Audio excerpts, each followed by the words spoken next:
Okay, so let's dive right in. What if I told you there's this massive government bill, like thousands of pages long, Right. and it's supposedly about, timber, healthcare, stuff like that. Mm-hmm. But actually, according to one really provocative analysis, it might be a hidden play, a way to consolidate all U.S. AI control under federal power. Yeah, specifically by quietly shutting down state-level regulation. That's pretty much the core idea we're unpacking today. That is a surprising thesis. It is. We're focusing just on this one source, an article called The Big Beautiful Bill, AI Trojan Horse. Hmm. And it gives this really intriguing, maybe even slightly alarming take on this piece of U.S. legislation, Okay. arguing its main goal, the hidden one, is, well, pretty far removed from what it says on the tin. Yeah, this article doesn't pull any punches. It claims right up front that this huge bill, despite looking all normal and bureaucratic. Right, innocuous. Exactly. It's not fundamentally about those traditional government things. It argues it's actually a deliberate move to set up a very specific, very centralized kind of control over artificial intelligence here in the U.S. And the author's argument hinges on this idea that the bill is basically a legislative tool, Yeah. right? Designed to quietly pull all AI regulation under federal oversight. Quietly, huh? Yeah, intentionally bypassing, even nullifying the authority of states, cities, local governments. Wow.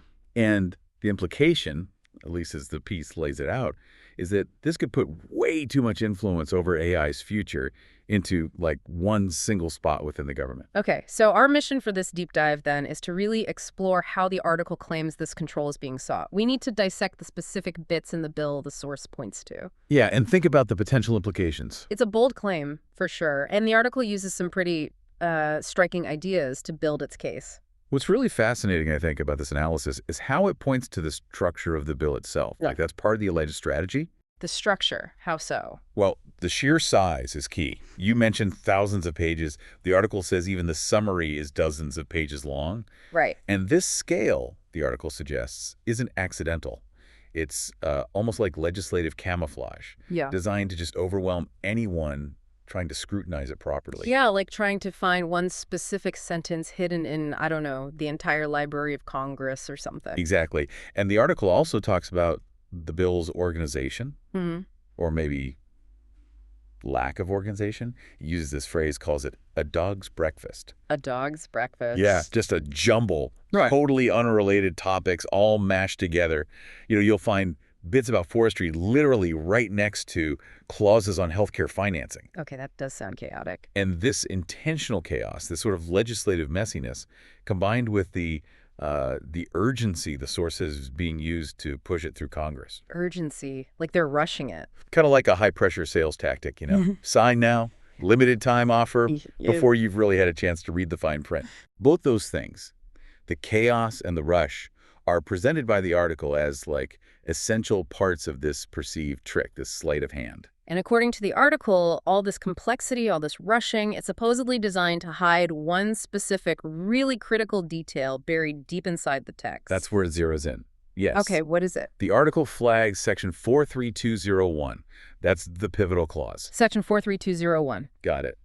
And this single section, just tucked away deep inside all those unrelated bits, it apparently contains this really powerful prohibition. Which is? It explicitly stops states and local governments from enacting their own regulations concerning AI. Whoa, okay, hold on. So it's not just the federal government getting control. No. It's about actively stopping other levels of government from having any say at all on AI rules. That's precisely the argument presented in the source, that, in the traditional U.S. system, states often act as a pretty significant check on federal power. Especially in new areas like tech. Right. Emerging tech, new policy areas. So by prohibiting state and local AI regulation, this one clause, if the article's reading is right, Yeah. it effectively neutralizes one of those main checks and balances. Leaving all the regulatory power. Where? Solely with the federal government. And the article hints, maybe even concentrating it further, perhaps within the executive branch or just one specific administration.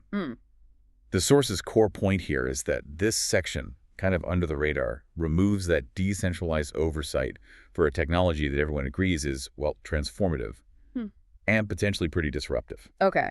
To help us kind of grasp this alleged trickery, The article uses some really vivid metaphors Yeah, here. it does. It pulls from both history and biology, actually. Okay. The main one is the Trojan horse. You know the story. Sure. The big wooden horse, Greeks hiding inside to get into Troy. Exactly. So the bill, with its outward appearance of just being standard stuff, standard legislative topics. Timber. Right. It's supposedly concealing its real function, grabbing AI control deep inside its massive structure, like soldiers in the horse. That definitely makes the idea stick in your head. Yeah. And it goes further, something about biology. Yeah, the source compares that key clause, section 43201, to like a viral snippet of DNA. Okay. Its purpose, in this analogy, is to suppress the host's immune system, The host being... the regulatory environment, Yeah. and the immune system being state-level authority. Ah, I see. So just like a virus injects its code to shut down antiviral defenses so it can take over the cell, Yeah. this clause is presented as like legislative code designed specifically to disable local regulation and let federal dominance take over. So it's framed not just as like a passive shift of power, but an active legislative attack on the existing checks and balances, explained through these really strong analogies. That's the picture the article paints, yeah. Yeah. And it also argues that this alleged move in the U.S. isn't happening in a vacuum. It places it within what the author sees as a bigger global pattern, this trend towards more centralized government control over tech, especially AI. What other examples does the article bring up from around the world? It points to Russia, for instance, Mm. cites their development of a unified AI communication system, centralizes control directly under the federal government there. Okay.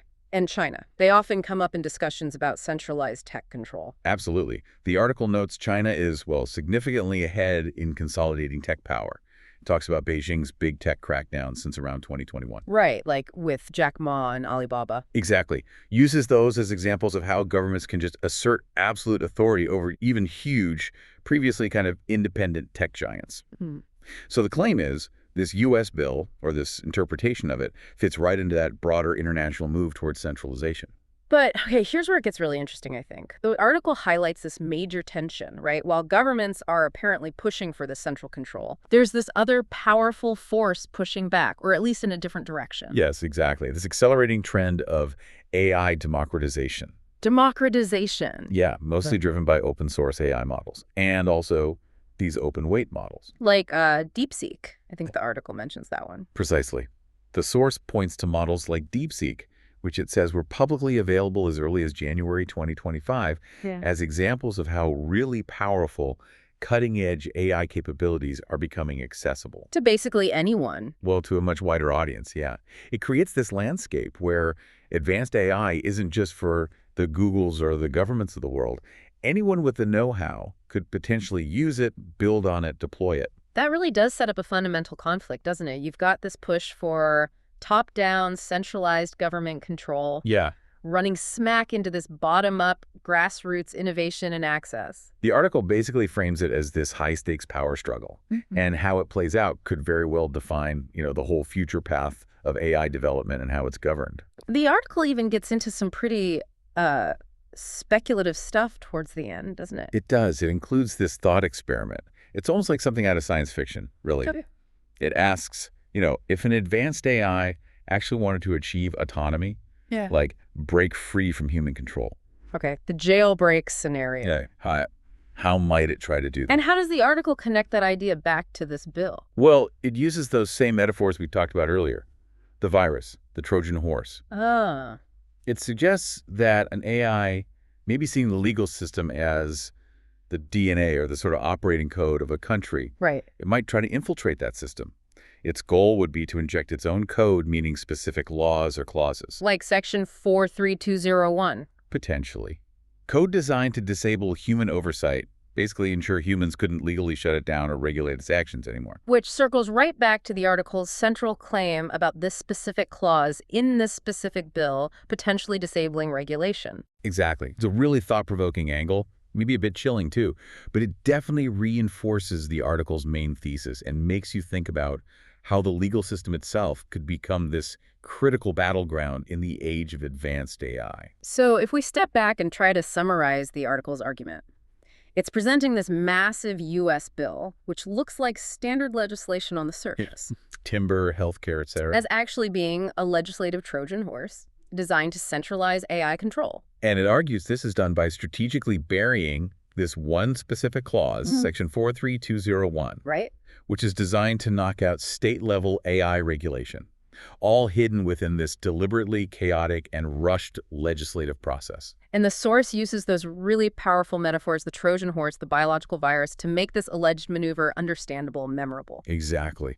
And it also situates this supposed U.S. action within that bigger global picture, that trend of governments trying to consolidate tech power, pointing to examples like Russia and China. But crucially, it emphasizes that fascinating tension, this governmental push for central control clashing with the simultaneous, explosion of AI democratization. Fueled by things like open source models like DeepSeek. Yeah.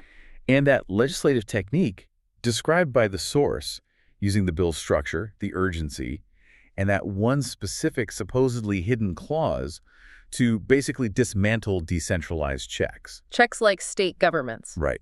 That's presented as the key mechanism for pulling off the centralization, effectively silencing other potential regulators. It certainly paints a picture, makes you look at these huge, dense pieces of legislation maybe a bit differently. Definitely leaves you with a lot to mull over. Which kind of brings us to the final provocative thought the article leaves you, the listener, with. Given this tension the article describes, between powerful forces pushing for central control and this grassroots movement towards AI being everywhere. Yeah, the democratization. Consider how this specific fight on this legislative battleground might not just shape the immediate future of AI. It could also challenge our traditional ideas about governance, about power itself. Especially when you factor in the source's more speculative angle. Right, about how even an AI might look at our legal systems, maybe even try to leverage them if it were trying to gain its own autonomy. It really makes you wonder, doesn't it? Yeah. What else might be hiding in plain sight, buried in the dense language of law?